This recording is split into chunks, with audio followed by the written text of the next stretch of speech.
So thank you for that amazing introduction. To put context to this, very early on with our talks around programming, we were humming and hawing, oh, you know, can I bring some musicians in to play to the music? And then I just thought, well, how did I get this early connection to Kamloops? And I have for a very long time looked up to Don's work, particularly his underwater camera photography piece, and had the real privilege and opportunity to teach at TRU, and sort of Don was the person that got me out that way, with some small hints that there might be something more to just a usual teaching gig, which was highly unusual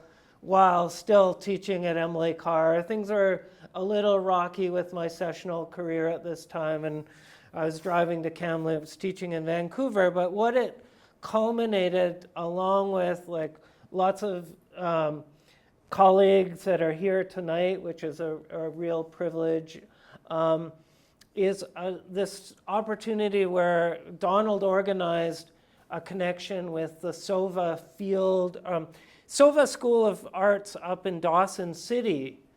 And if we're fast enough and we make it to the final slide tonight, that's what I want to end on, is this epic journey that I took these TRU students up to Dawson. And as we met last night over some beers, that's kind of been a metaphor with our work, is this idea of a journey. But every journey has a beginning, and every talk has a beginning. And I'm going to start more towards my recent career with the piece, The Dusk Meridian. So this is the piece that was just mentioned at the Vancouver Art Gallery offsite. Yeah, it's two fire towers. One's located on the Canadian side of the border. One, of course, is much larger on the American side. And this is at Monument 83 and Holdover Peak. Borderline runs down the middle like this. And being up, walking, you could just cross over. I'm in the United States, big fire tower, little one here. Kind of, I think there was some good timing with this work, and that the Coquihalla just flooded, and this piece became a metaphor around climate change, where these two fire towers became barometers for measuring climate change. And what was a real opportunity with the exhibit is I got to work with light. So there was a lighting program that created this phantasmagoric sunset, but particularly a sunset you'd see after a forest fire. Or I don't know if anyone's seen the science fiction movie Blade Runner. Like, the sunsets were so gorgeous in that film from the pollution. But I thought with our conversation in the past week or two, we started seeing similarities between my fire tower project, and as the briefest of intro, that was sort of Canada's secondary lighthouse system of a fire watcher with a pair of binoculars calling in fires. And Don had some similar things, I think, going on with the Fiddle Reef project. Yeah, so first, before coming to that and to our connections, again, thank you to the CAG for organizing this, and as well as Keith's exhibition that's prompted it, and Trish's exhibition in the Cube, and Keith for your idea of this joint talk. In Keith's bit of introduction to coming here and leading the Yukon Field School, I'm not sure if you know, but you actually have an alumni of SOVA here, Nicole. Oh, amazing! And also a graduate of TRU's program today. Cool. So congratulations! Congratulations! And what Keith didn't know at the time that he came here and applied for the job, as far as I recall anyway, is that in parallel with the interest that you'd had in my work, I'd had an interest in your work from having seen your exhibition at Kamloops Valley Art Gallery around surfing and surf culture and things like that. So for a few years, without really being cognizant of it, we'd had these kind of parallel interests in one another's work. So hence this talk making sense. It's the first thing we've done together. In terms of the lighthouses, yeah, you grew up largely in the Okanagan Valley, and so we see here a representation of these landmarks and forms of communication and whatnot set in the interior. I've grown up partly on the coast and think of the coast environment, the ocean landscape is kind of like my home base, I guess. And I've had a long-standing interest in lighthouses. This is Canada's best-known lighthouse, Peggy's Cove, a screwdriver drawing from following from a family trip there. Amazing. In the I don't know. It was probably around the time Keith came on the scene to begin with, and so yeah, we've had these two kind of parallel interests. It's kind of it's perhaps a superficial connection to see the interest in towers, a lighthouse tower and a fire tower, not unimportant, but also fairly simple. But as you've said, it's the larger interests about the two are about the journeys to go to those places. So you went to the towers and kind of camped out in them. So Yeah. and you created this for Prince George. You created this lovely book that's on the one hand kind of like a script for your films, and on the other hand, in doing that, it's kind of like its own artist book as well. Yeah. Pretty nice that way. The Fiddle Reef project, just to say briefly what it was, is I was invited in 2006, I guess it was, to do a residency about 6 weeks long, something like that, in the Art Gallery of Greater Victoria, where they don't have it anymore, but they had a space called the Lab. It was a space much like the Cube here, kind of an experimental project space. And so I had this recollection as a child seeing this lighthouse off Willows Beach, for those of you that know Victoria. And as a kid, yeah, thank you. As a kid, it looked like it was a long way away. It looked like a big lighthouse a long way away. And it was a little bit fallen. It was a couple of years we moved to Victoria after Toronto and the road trip out to Nova Scotia. So maybe I was thinking about lighthouses. But at any rate, in 2006, for the project in the lab, what I wanted to do was go back to this place. I'd actually never been to it up to that point, and create some kind of an artwork about it. I didn't even really know what. So during the first couple of weeks of the residency, I would go out to that site. And what interested me about it, one thing anyway, was that when I was a kid, there was the full-size lighthouse there. And I'd wanted to go there, I never went there. I remember that clearly. At some point, by the time I got into kayaking and whatnot, I went to go there and found the lighthouse was gone. It had been replaced with this navigation beacon. What interested me further is I learned from just simple research that the lighthouse had actually disappeared during the time I was in Victoria. And despite it having appealed to me, I must have forgotten about it at some point. So it's been kind of like this ghost a little bit. And so again, I'm not sure how much ghosts are present in a lot of my work, but ghosts are present for me in this work. It's kind of like the ghost of this lighthouse. And I think there's this romanticism around lighthouses as being haunted. There's something eerie about them. Yeah, and again, I don't know if it's a direct parallel or how much you want to talk about it, but Well, your project with just let me get one thing, your project with the two fire towers, they're like twins across the board. I don't know if there's anything that's the connection to the doppelgangers we see in your videos. Or big brother, little brother. Sure. Yeah. Yeah.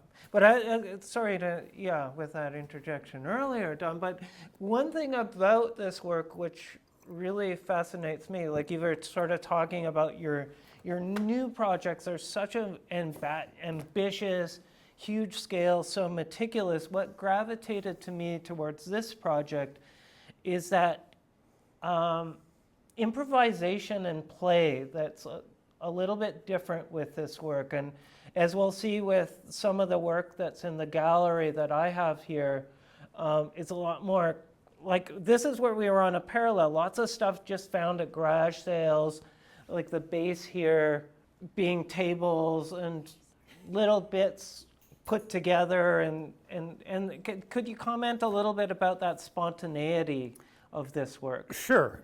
Let's go ahead, Tara, another 2 slides ahead then, thanks. So 2 slides ahead from here. Yeah, perfect. Okay, so the work that was created in the lab was, so I was going out to the site, and I was also going to the Coast Guard archives. It's really just a file cabinet in the Coast Guard office in Victoria, but they call it the archives. And so I found there this photograph from 1978. The lighthouse was burned down a couple of years after that, and it was in a couple of years before that I would have been kind of seeing it and thinking about it. So in Victoria, this was the construction I built, and as you say, it was cobbled together from bits and pieces. And I went to the lab with the idea of doing something about Fiddle Reef Lighthouse, and I started off by going out and doing kind of really detailed drawings of it, and kind of like surveyed, almost like a, if I can find it, there, you can find it, almost like a kind of a DIY survey of the site using, I'm not a surveyor, but I'm a kayaker, and I know how to navigate a kayak using compasses and things like that. And I just took my knowledge of those kind of instruments and applied them to thinking about, okay, how do I create a map of this landscape? So I took various kind of technical compass bearings and things like that from different points, and then constructed a very elaborate large-scale drawing, which will come up sometime. It's about the size of a door, say. That's this quite detailed map of what would otherwise on a nautical chart be something that's maybe about that big. And from that, I then decided to make a model. So that's what I decided I would make while I was there. At the point of doing that, I still didn't know how I wanted to make the model. And I was in a thrift store and saw these hip waders, these old rubber hip waders. And right at that point, I knew what I wanted to do, because they didn't just look like rubber boots, which have a water association. They also looked like wet rocks.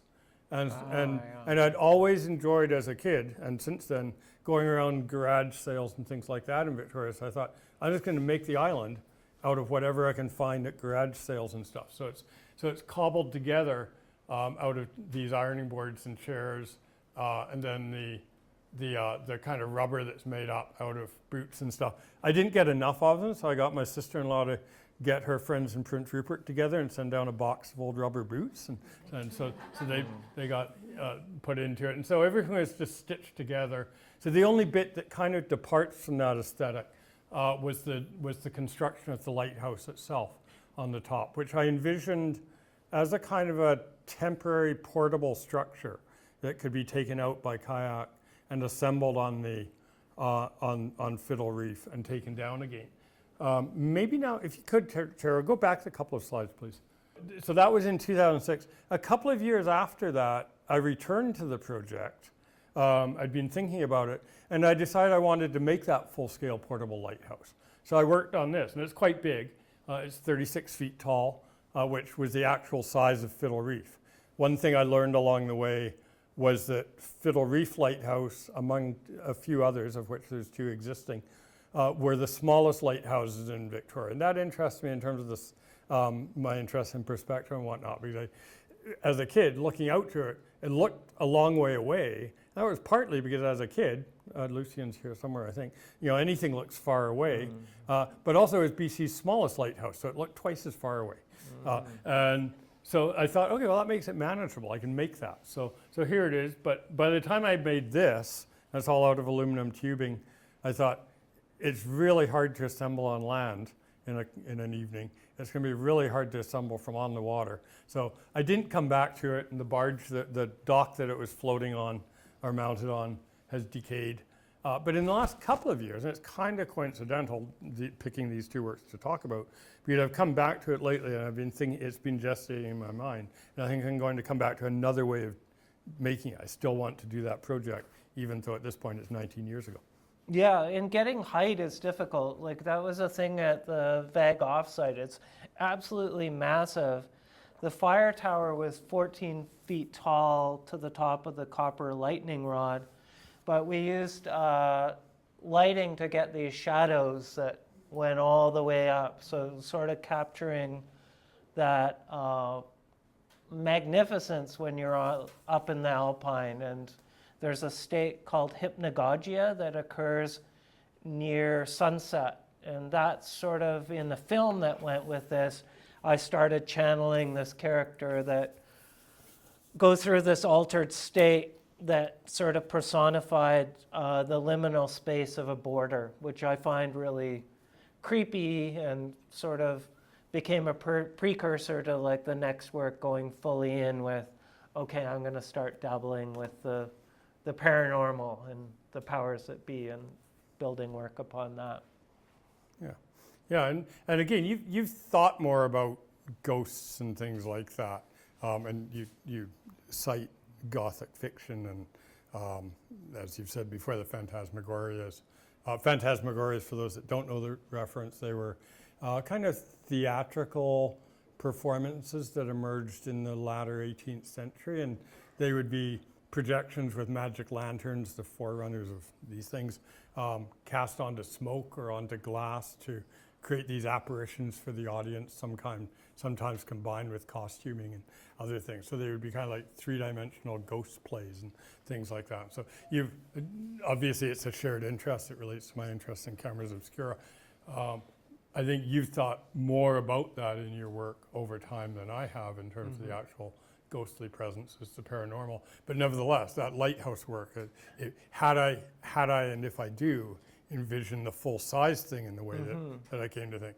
I would envision taking it out at night, taking it out, I guess, at night, and having it floodlit, and just having it kind of appear for a while, then disappear again. The ghost ship, or what we were talking about yesterday, Fata Morgana, which is a third stage superior mirage where light bends, things appear upside down, and that's what I've always admired about Donald's pinhole photography, the reverse image, the city in reverse, or whatever it is there's this reversal. Yeah. Do you want to see? We can get. Yeah. Okay. Let's see. Where do you want to go next? You just keep them going. Sure. Yeah. One more, please. Yeah.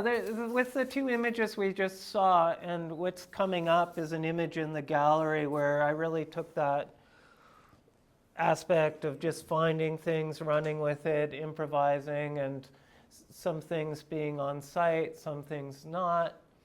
And this tower comes up in one of the sound sculptures if you go into the main gallery, and this cavernous sound. My partner Heather's here, did the amazing sound score, the soundtrack, but I also, like with each show, I try and do something different, and this is a piece where I got to sculpt sound. So there's a 5.1 element where the sound starts moving around the space in conjunction with the film that's going on in the gallery.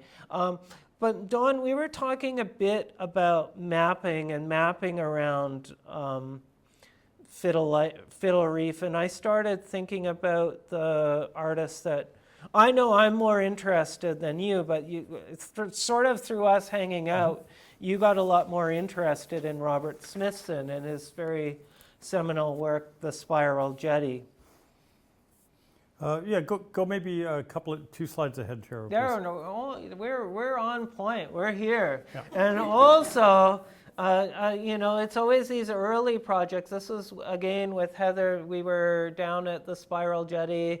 And this was at the time when I was teaching at Kamloops and making an art film that was a science fiction fan film that there was a whole bunch of production going on the other side of the river for the TV show Battlestar Galactica, and that hoodoo you see out there in the hallway, that was a location. But anyways, I was thinking of the metaphor of the spiral with time travel, went down to the Spiral Jetty, ran into these beautiful, amazing wild horses there. And but thinking back of those kayak drawings, or the drawings that you made with the kayak around Fiddle Reef and the location. Slide back, Cheryl?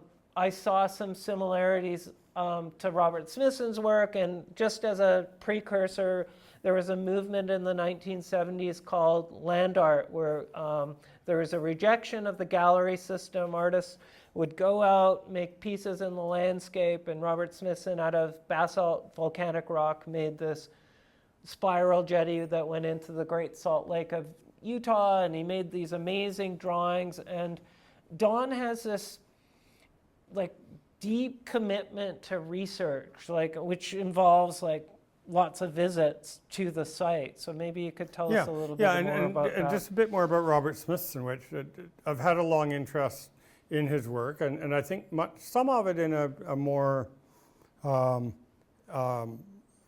cognizant way did emerge when I first started thinking about your work a number of years ago.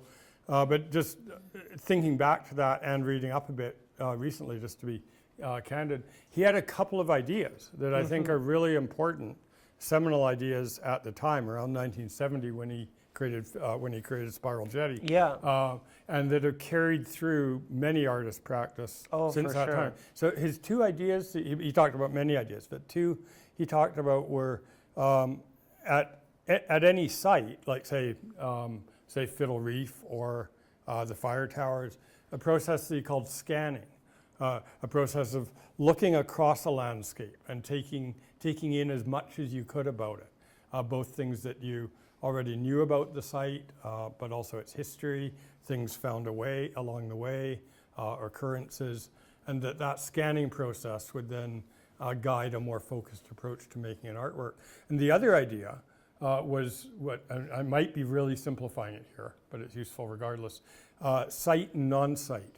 So site was the idea of doing something on location, such as the Spiral Jetty. The Spiral Jetty is a work realized on site. And then non-site would be some kind of a representation of that landscape in a gallery setting or something like that. So I think that carries through for both of us as well. For me, there's the site works at Fiddle Reef, especially if I take the floating lighthouse out there, and then there's the non-site works in the lab in Victoria or where it's been exhibited here, for example. Right. And that obviously parallels each of these projects of yours, where there's something important that happens on site, something that happens off site. So there's a few of them, but these are the drawings that are in that journal that I just passed on to Keith. So there's little detailed drawings like that, and they're kind of like a perspective drawing, but also a coded legend. So the different shading on the rocks represents different states of the tide, for example, and things like that. And there's 4 of these drawings looking very specifically north, south, east, and west, and combined with measurements taken from various points. That's how the map is constructed. And then the construction, the physical construction made out of the rubber boots and whatnot, that if you don't know it, it looks like a pretty ad hoc, quick kind of construction, but it's actually, as careful as I could with those materials, a physical representation of that map that came from the survey.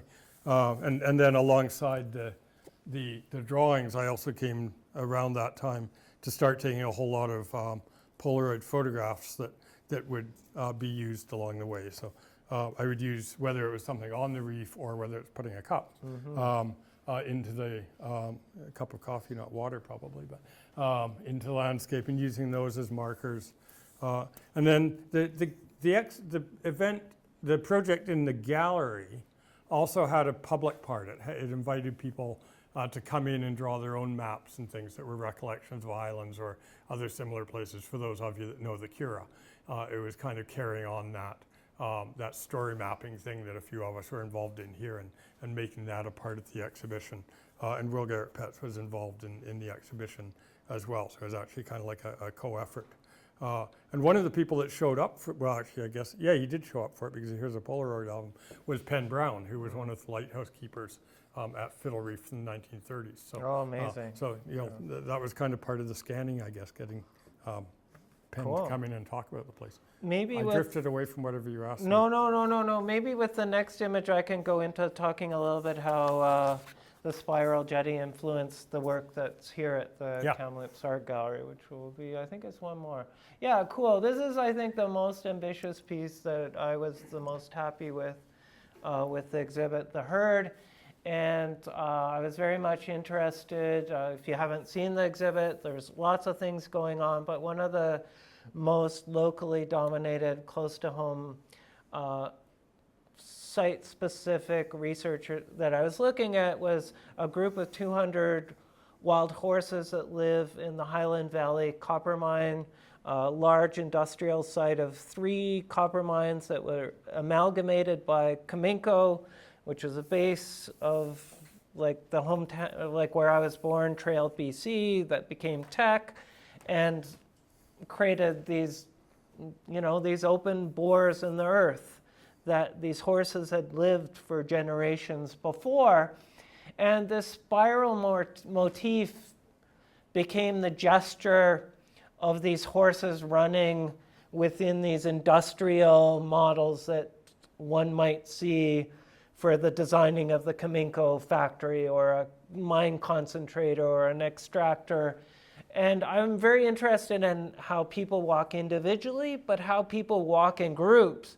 And then thinking about that with horses, where it's a defense mechanism. So there's always a lead stallion, the mare in formation, and how they move and will charge a predator.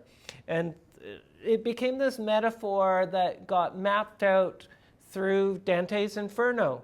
So the 14th century lyrical poem that talked about Dante and Virgil's descent into hell.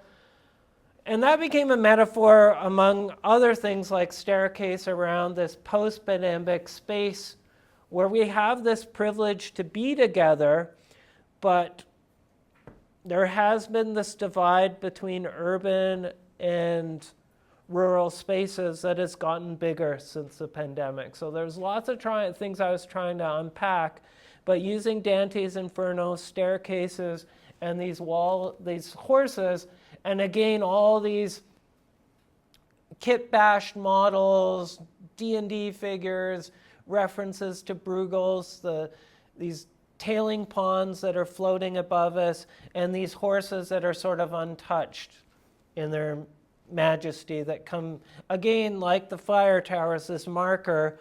Well, if these horses can subsist and survive with all these predators, these mining trucks, less water, especially when we're thinking about copper mines and the amount of water is used to extract copper, we can find ways to come out of this solution if we can push back against this constant eroding of the common space, which we have here with late stage or hypercapitalism that's been accelerated with hyper objects such as climate change. So yeah, there's a detail of that shot. And just while you have a detail of it, Keith, we began with those 2 images of towers, your tower and my tower. There's a bunch of towers in this cloud of stuff. Yes, there is. Some of them are fire towers, some of them are like maybe oil derricks, things like that. Yeah. Some of them are maybe that goes to the Smithson thing again, I'm not sure. And some of them, at least one is Tatlin's Monument to the Third International, which you talked about with Chero on the opening night. Yeah, utopias, dystopias. Yeah, so again, all these kind of visual metaphors mix in with the horses that are in the herd and everything. So it's kind of like, it's a collection of all of your kind of personal symbols all into that one gyrating cloud. And where I see another connection between our work, this is my cue for you, Don, well, with the next image, Sure. is like I have had the privilege of really going deep with Don's work in the last 2 weeks, and I think it's like Don's has this celebrated vast career, but it's like this unappreciated gem. His pinhole photographs themselves are beautiful, but I also add, as with the utmost respect as a compliment, there's this phantasmagoric monstrosity to the photographs. Like there's a bit of Jules Verne's the Nemo, the monster, the Kraken, and this, but even more with sophisticated, pop culture aspects of the best horror, where it's not like the monster, it's what's actually more scary, the withholding of the monster through a fog or a miasma. And they're very gorgeous, these pinhole photographs that came through this absolutely absurd process that I love. That's another common theme. We've got the two hoser absurdists up here that do crazy things for their art and love it. But the work has this Gothic horror and this haunting quality that reflects what we see in a lighthouse or a fire tower appearing on a smoky night. And that sticks with you, that type of work. Like it haunts you. And I mean that as a really big compliment, is like after I was looking at your books, like I would be thinking of those images, and I wasn't even seeing them blown up big like this. They were quite small. I began when I made these. I began by taking the negatives, which are 4x5 inch. Those of you that understand that, and blowing them up to mural size.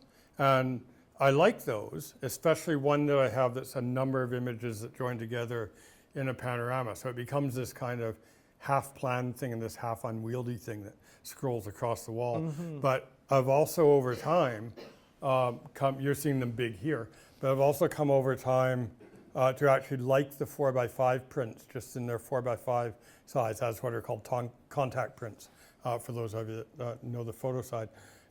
Because they're just a 1-to-1 ratio with the negative as I manage to take them. And so I actually I've come to prefer those to the mural prints by and large, with the exception of that one more complicated panorama. But yeah, so the way you characterize them in relation to Gothic horror and whatnot, you're on the one hand. So let me get both hands in. On the one hand, you're going further with that metaphor than I would, mm-hmm. or at least you're going further with it in a way that I don't think I was thinking of Gothic horror novels at the time I made the work. However, and this is where mm-hmm. I like the metaphor. It's like we talked about yesterday, because you said, okay, I won't talk about it. I said, no, you can talk about it. Mm-hmm. I like the fact that that's understanding your interest. That's mm-hmm. that's what you bring to it. That's what you see to it. So where I would go with that is I would say that what I like about them is something that's in keeping with that Gothic sensibility, which you've mm-hmm. otherwise related to Gustave Dor's prints, and mm-hmm. I would think of other people like Odilon Redon and Goya and whatnot. And but so it's a roughness to them that's right. different from a precision. Yeah. And yeah. the way the photos are created is with these very elaborate. So they fit somewhere within that whole sensibility as well. These very elaborate, more complex than they need to be, maybe.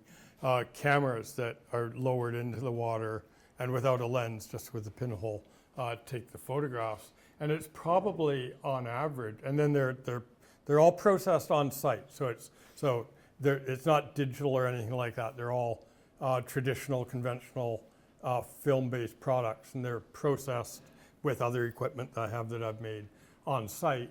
And even in good conditions, it's probably about 1 in 10, 1 in 15 that works. Mm-hmm. But what works means, and it characterized my ambition when I first began doing them, works means getting a photograph that looks somewhat kind of like another photograph.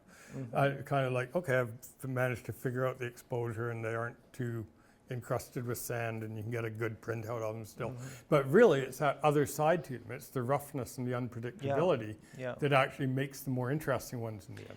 And back to our love of Smithson's second law of thermodynamics, entropy is that chance and serendipity and allowing accidents to happen. And Don really very much utilizes those accidents to his advantage. Can you go back one slide, sure?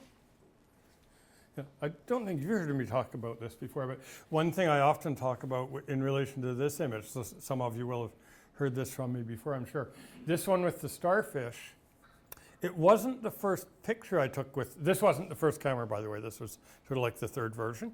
But so with the first version of it, a bit simpler than this, This wasn't the first photograph. The first photographs were a couple that, as Ernie will recall, Ernie Kroger will recall, I was trying to take in buckets in like wash tubs of water in the backyard and whatnot after I'd made the camera. And it was kind of sort of working, but not really sort of working. So I thought, I'm just going to take it down to the ocean where I'm going to use it. And so I estimated an exposure time, and I lowered the thing into the water, and I processed it, and I came up with the negative that made that. So aside from the backyard tub ones, that's the first one. But in terms of serendipity, what I like about that is I thought, okay, it works. So then I got a larger kit of stuff together and went out to the West Coast and started making more.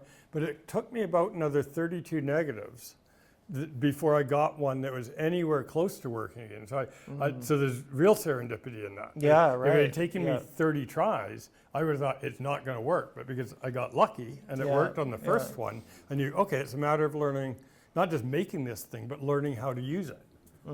And knowing that even when I learned how to use it, there's still about a 1 in 10 hit and miss. And that's it's a bit of a drag with the cost of 4x5 film now. Right, I bet. Yeah, absolutely. So where are we going next? You want to go to the kayak? Well, let's go. Could we go to the Jules Verne's Sure. images? Sure. Because that's where I Two was up, thinking that Sarah. parallel between these creatures Yeah. and the sort of tentacles, but I think there's also a romanticism to creating these sort of characters in these theatrical things that we do, like going back to the, we don't have to do this right now with the image before this of the kayak you briefly thought. Like, what's so amazing about that kayak is like it barely floats. It's like this absurdist element, and that's what makes it work. But I think those are kind of there with these adventures of the Nautilus. Yeah, and so this is a copy of a print of Jules Verne's 20,000 Leagues Under the Sea from 1870. So it's not a first edition one; it's a second edition one. So it's basically the same as the first, but it costs less. Yeah, good. I like old books, as people that know me know it.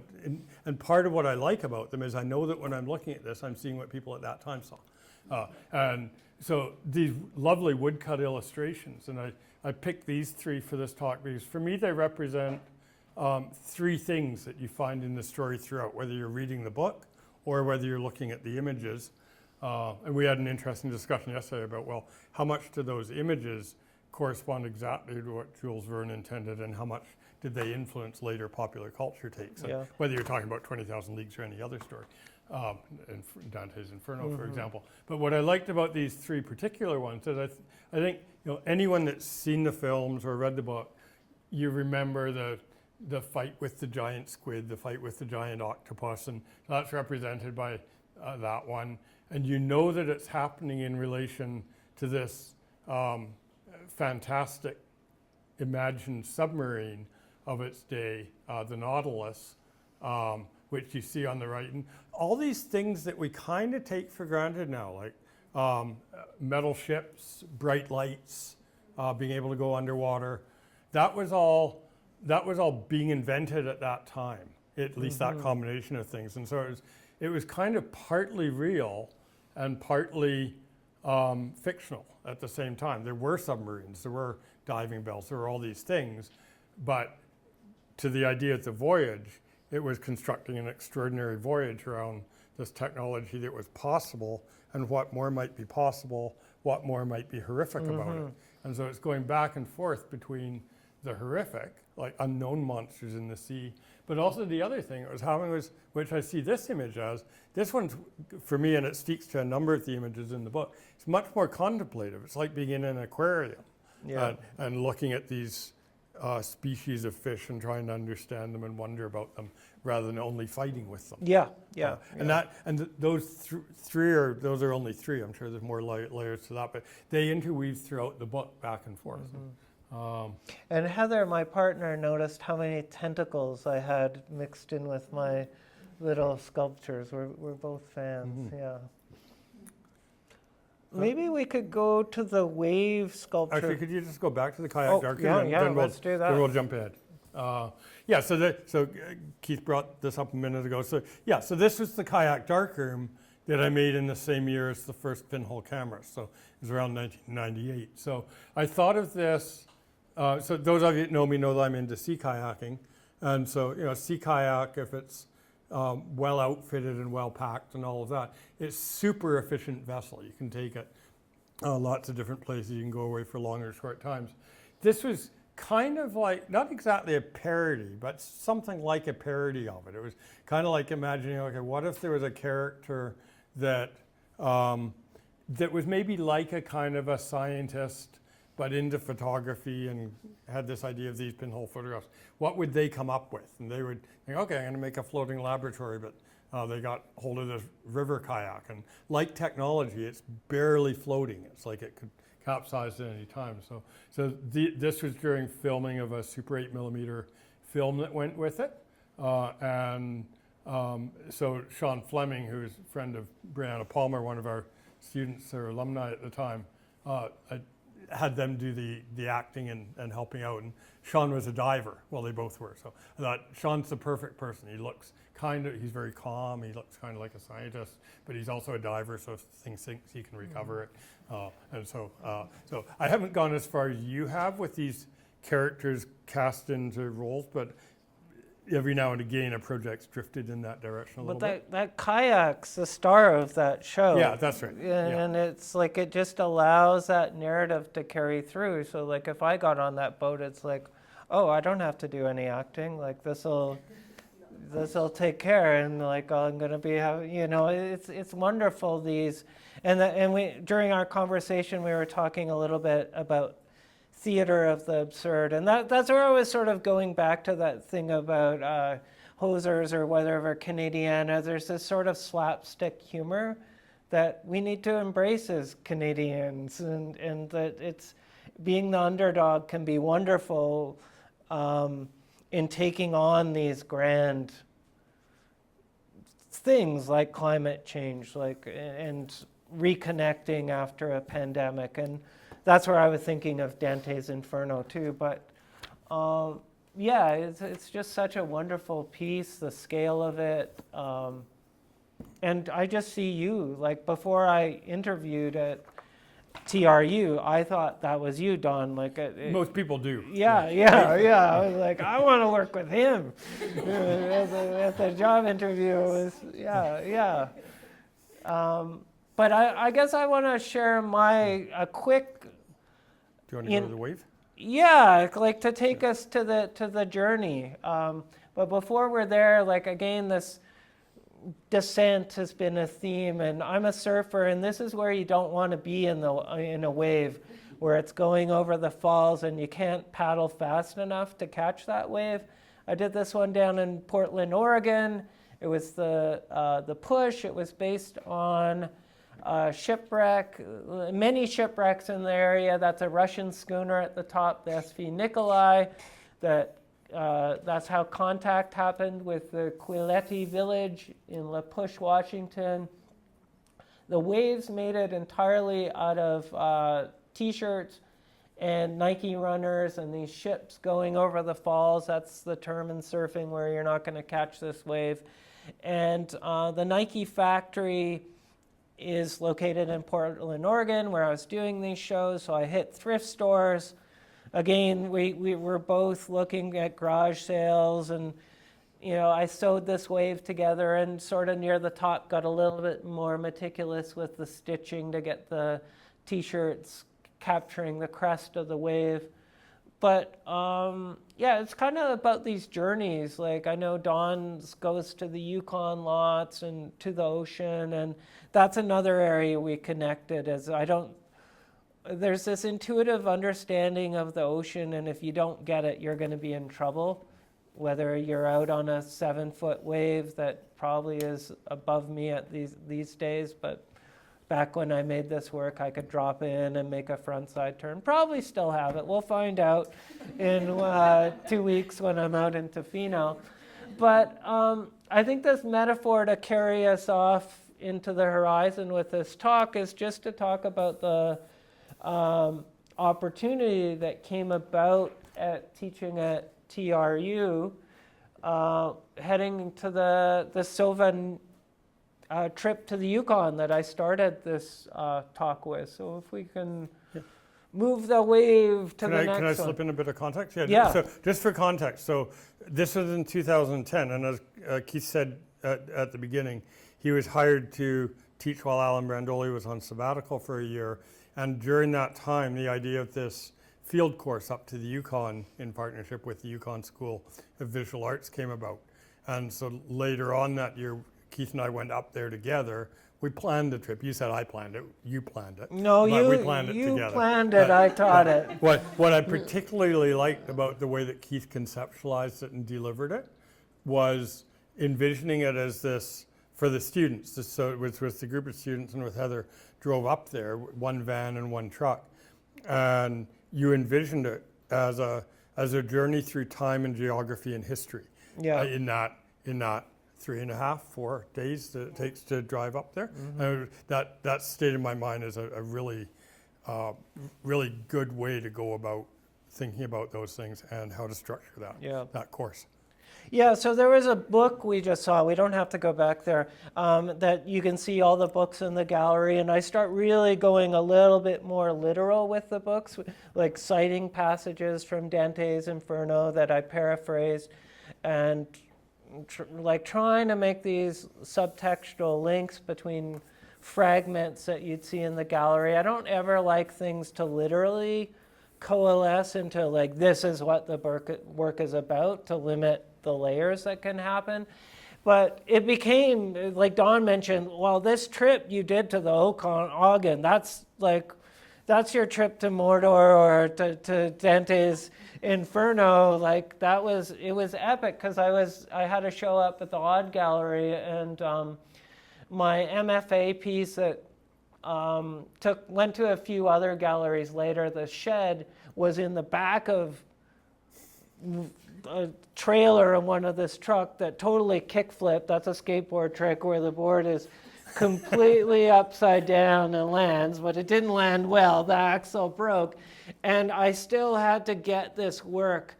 Like the return journey is always more epic than going back there. Like coming back from Dawson, the students a little bit more grumpier, running, more bears and campgrounds. And this incident, it was like, okay, we're in the city of Dis. This is the third circle of hell. Like, we got to deal with this. And luckily, we got the piece onto a truck because this had to go to the Kelowna Art Gallery.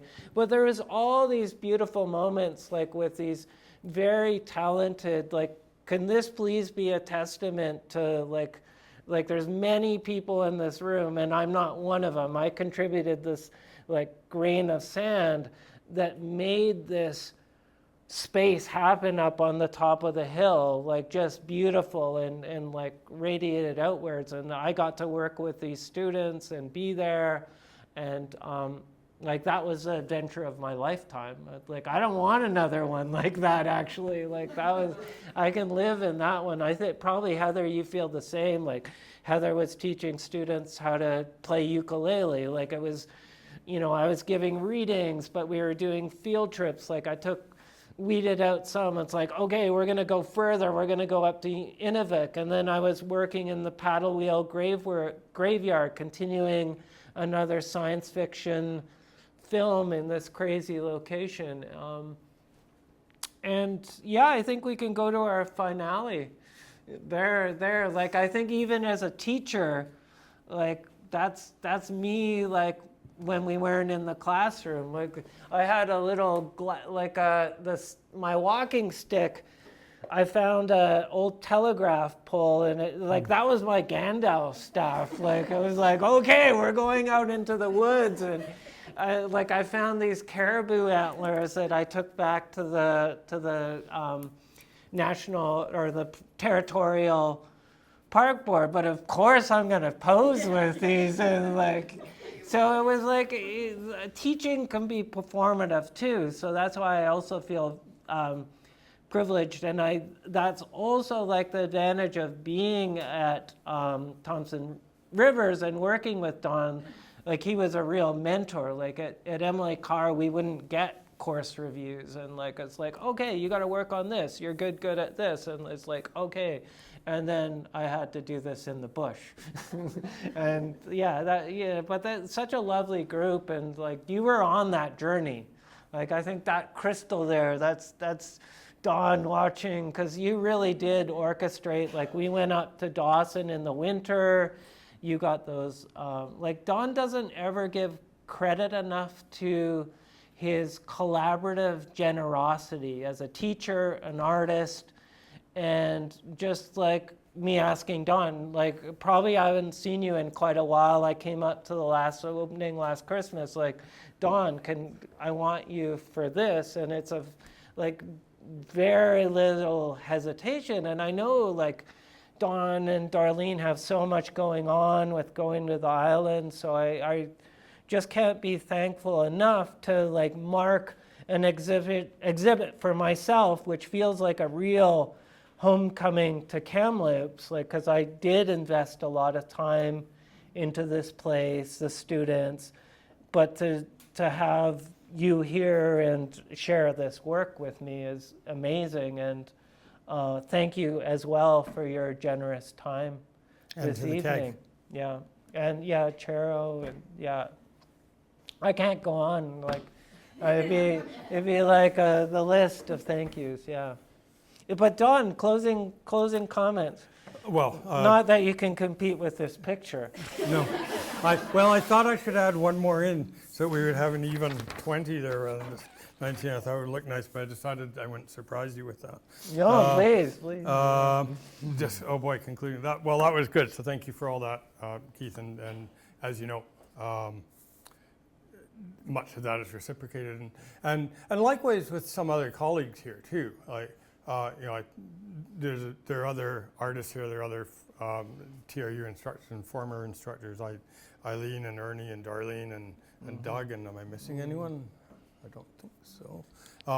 Who have been part of all of that as well. So thanks to all of you as well. It's not just the two of us sitting here, and it's the dialogue with the students. And 1/3 of the audience here is TRU faculty or past faculty. 1/3 of the audience are people from the CAG, of whom half are alumni of our program, and the other third are half of you that I know and don't know. So that's good. I think we just go to questions now, as far as I'm concerned. I'll start. I realize John probably can't record our questions, so if you want to build in it, sure. I hadn't made this connection before until seeing the slides that you put together, but do you want to talk about maybe the connection between your shed project and your shed project? Oh, yeah. Because then something else came to mind as you were talking about the kind of use of characters, which is really obvious in your work, Keith, but less so maybe in yours, Don, but the shed is a really good example of when you worked with this kind of creating a character who you played. So maybe you guys can talk about those. Which of my projects are you thinking of? Am I thinking of the right one? The shed with the tent, the bags work? The sled. Sled, not shed. Yes, okay, sure, got it, thanks. Okay, yeah. Because there are a couple of sheds too, so I had to, okay. Yeah, exactly. Sure, so maybe I'll get going this time and then you can build on it. And so before I forget one thing, you were very complimentary towards the underwater pinhole stuff. Thank you again to the CAG, because a good chunk of that, probably 2/3 of it or more, is now in the CAG's collection as of the last couple of years. So that's really great. This is where it's housed. So the sled was a work that I created in 1995 when I was in residence at the Banff Center, so something like, it was probably a 6-week residency. I feel it might have been 2 months at that time. And I was there for a winter residency. And I went there with very much with the idea of making a work about a journey in mind. I went there with the idea of making a kind of a fictional travel journal based on kayaking. And so I took a bunch of kayaking things and drawings from previous trips and photos. And I envisioned constructing this probably largely drawing based and maybe even printmaking based project while I was there. That morphed into something else. I ended up being interested in the winter landscape there, and I remember I was up at Lake Louise, and I watched, so sorry, I have to backtrack a bit. Another object that I'd been using in previous work, up around that time, the early 90s, was this thing called a storm kit. Some of you will know it from my work, those who didn't know my work. It's basically a survival kit, but it's a particular one. It's a yellow tin can, and it's got someone kind of crouched inside a makeshift shelter, surviving supposedly with the contents of this little tin can. And all of these slogans, these poetic slogans, written all over the can and in the instructions how to stay alive thing. So it's inside. So it's kind of like a cross between a very practical survival guide, but this weird kind of take on poetry and fiction and commodification and all these things. So I'd featured this in a number of previous works. And when I saw someone pulling their kid on a sled at Lake Louise, it just came into my mind. I thought, I'm going to make a portable version of that storm kit. And so I forgot about the other journey work that I was going to make and just shifted to making this sled thing. And so it was, there it is, there's all the pieces. So it was designed to be on skis. So I went and got a couple of skis at the thrift shop or something, shortened them, they seemed too long. And I constructed onto the skis this very elaborate, and it is the most Gothic-like thing I've made, I suppose. This very elaborate Gothic cave-like space on the skis that would, like the lighthouse island thing, was actually very particular to trying to be the exact shape of these rocks on the storm kit image on the front of the tin can. And then inside it, it had a tent heater, a lantern, and a stove, and it opened up kind of with these hatches and things.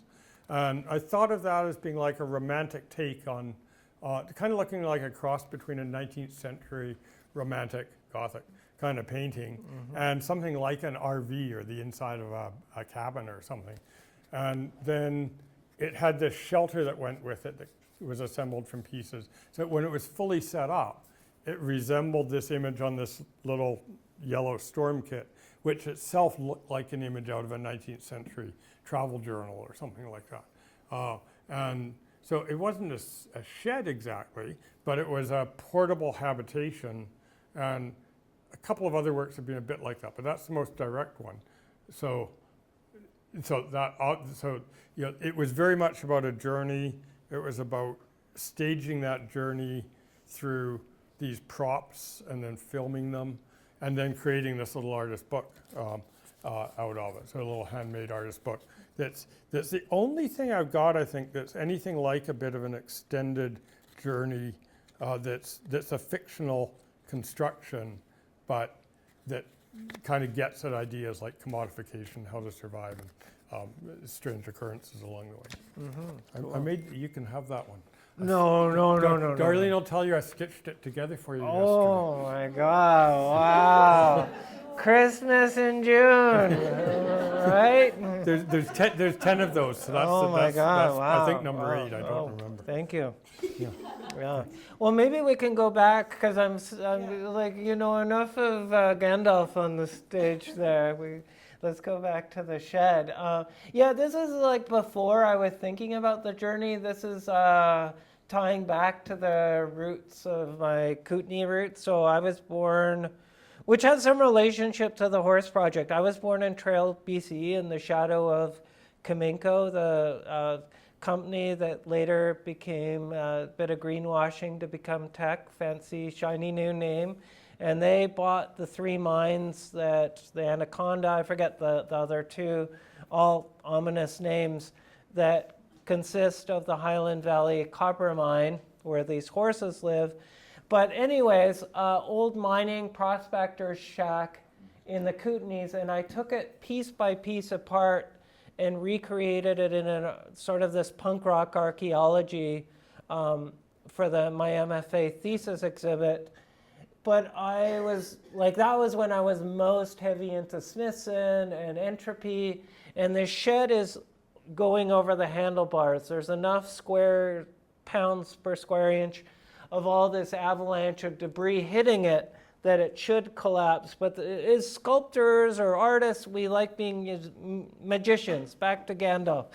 There was steel plates in the wall and suspension cable that kept this avalanche of debris, or this avalanche from completely collapsing the shed. So when the viewer would go into this cave, there was a sense of ominousness, like this couldn't possibly stay up. But like, my dad's an engineer, I worked with him, like, okay, this is doable. And it did survive that kayak, or the trailer. Kayaks do that too. Yeah, the kickflip kayak. Yeah, and so it did survive, and I think there is that sort of connection, Charo, that yours between those habitats. That maybe I brought the storm into that gallery. That you actually slept out on the ice in Banff in the. Yeah. Amazing. Again, that will have you think I did so in about a week over, like, a lot of territory. I did so for one night at the side of Lake Vermilion. Still, big deal. Yeah, don't downplay that. I did find wolf tracks outside of Yeah. Ow! Yeah. Can I do a follow-up though? I think what I was really We'll be thinking shorter about in the is answer. about the romanticization part of it. So I was thinking about that character in the sled that you then incorporate into the narrative of your work, and then how you use yourself as a character in your work. Like, do you guys talk about that at all? Not enough, probably. Okay. Yeah, Not yeah. really. I think Yeah. No, I think we did, but not enough tonight. I mean, like what I was we can do a little on that. Yeah, with the exception of something like that, and if you look at the figure in there, it's clearly me. But so I suppose maybe it's a bit like the doppelgangers. There's one early work I haven't shown it for years. It's I probably wouldn't show it now, but I took it when I first got into sea kayaking, and it was a photographic work, and it had a double exposure, and so it had me pictured twice. I think I was maybe influenced at the time by Jeff Wall's double self-portrait, or double whatever that work's called, and so it had me in one guy's sitting on these sculpted rocks. They were the precursor to the sled, kind of wearing these homemade clothes, these things from thrift shops. Stuff like that, things my mother had made for me. And then the other one of me was dressed in all this fancy kayak gear that was coming out of catalogs and things like that. There was like two sides to it, how I saw myself at the time. So that was my doppelganger. Yeah, right. But and so that's probably what that book is. But other than that, they've been kind of like cameo appearances. But I think your kayak is your doppelganger. Sure. The lighthouse is your doppelganger. In future project you're going to do, like when it becomes 14, that spirit and humor of Donald Lawrence is in the work, and it's like these sets are the environment, and yeah, it's definitely there in the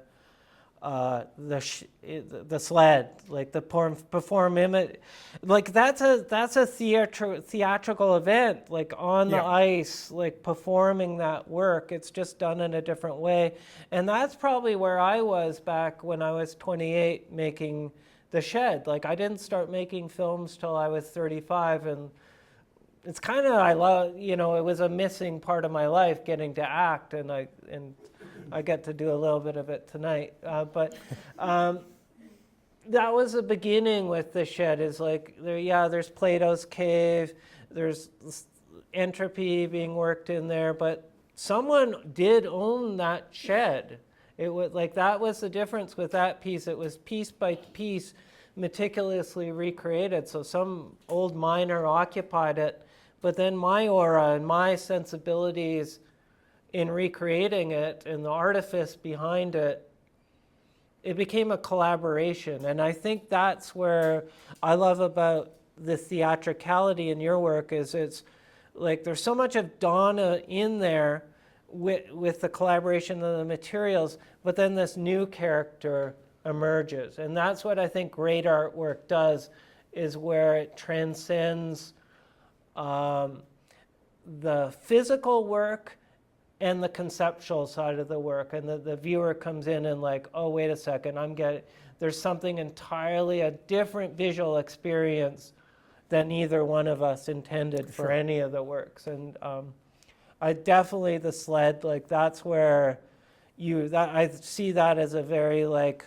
pivotal moment in your career where you arrived and like the art world took notice and then you just ran with it. Like, you know, I know all the work was important before then, but yeah, that was a very important one. And I think we can't ignore the character of Don Lawrence and the work, you know. And I think as artists, we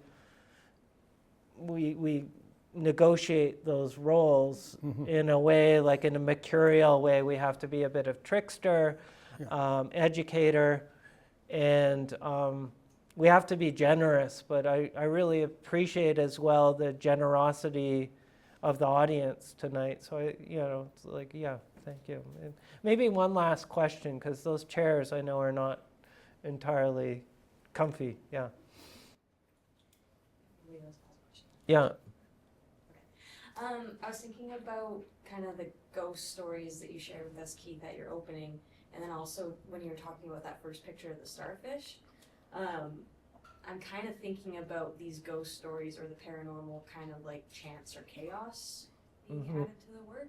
Is that something that you look for? Is that something you wait for? Is that something that you invite or you don't invite? Well, I'm going to tell a very short ghost story, because it's I don't believe in ghosts, but I believe in psychogeographic space. So if anything sort of bad happened on the land, it holds a history of that. So I don't know how many people saw the film with the sound, but it was an abandoned orchard near where my parents live, and my best friend Glenn Colthard, very famous Indigenous writer now, but we'd go down there, drink beers or camp or whatever, and like near there, but we'd never go into this canyon. And it was like one night where we did do the dare, we're going to camp down there. I was like, no, he was like, we got to go. And it wasn't until years later a horseback outfit were like, oh yeah, there's bad mojo in that valley. These two prospectors lived in this double cabin and did each other in over the white gold.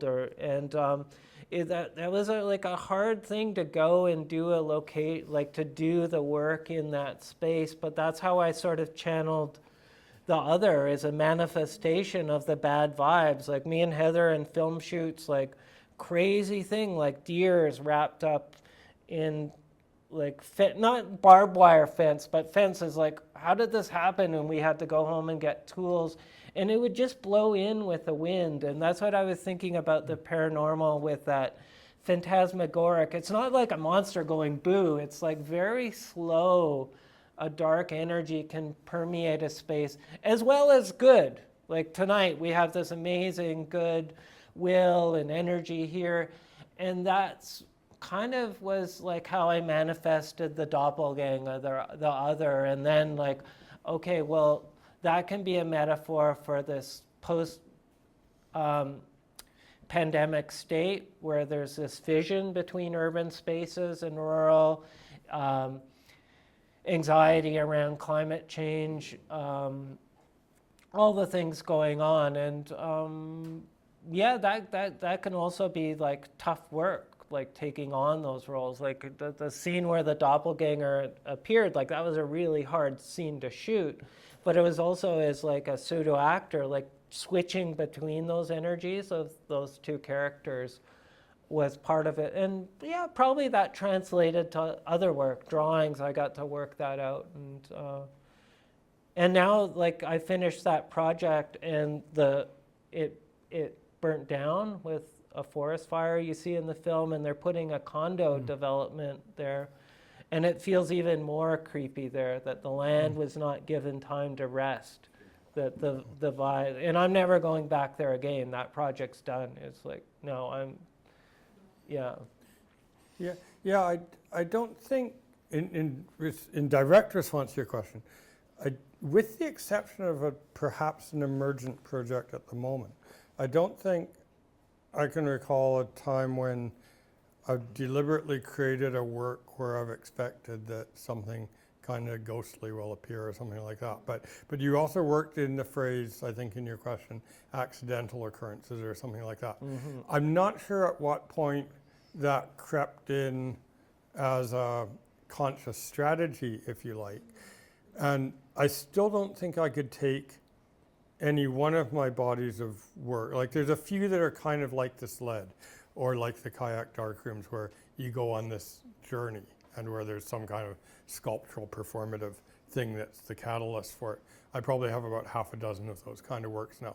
I'm not sure that I can think of any one of them where I thought, oh, I hope this ghost appears in the work. But having said that, I think I have got to the point where I've known for some time that if you set up that kind of scenario, something will happen. Yes.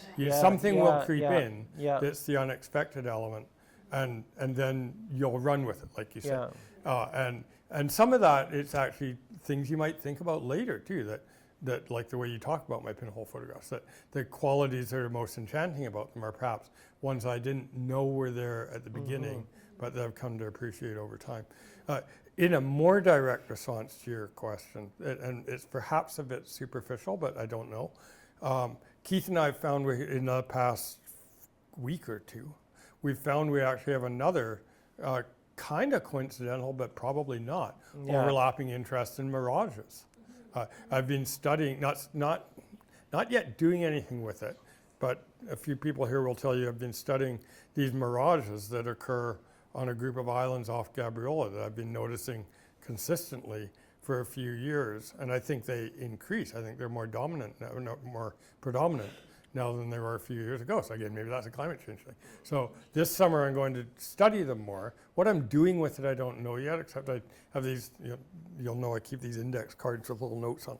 I've got some little index card diagrams of a mirage machine, but I have no idea if it has the possibility of working, but it doesn't matter. So there I'm deliberately thinking of something ghost-like that I will explore, but it's, no, but, and one thing that's taken my interest with the mirages, aside from the fact hearing other artists like Keith that are interested in them, I'm sure the two of us aren't alone, is one of the, for those of you who know what a camera lucida is, it's a complement to the camera obscura. It works without being in a dark space. It works by looking at a prism and seeing a virtual image, a ghost-like image.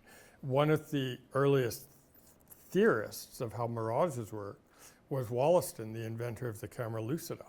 They're both virtual images. There's a virtual image in the sky or in the pavement of a tower or buildings or whatever it is. With a camera lucida, there's an apparent image here that you trace, but there's no projected image. So my whole interest in the history of optical devices and whatnot, it was initially kind of surprising, but then obviously not, that the inventor of the camera lucida was studying mirages. So. Cool. Well, thank you for being here.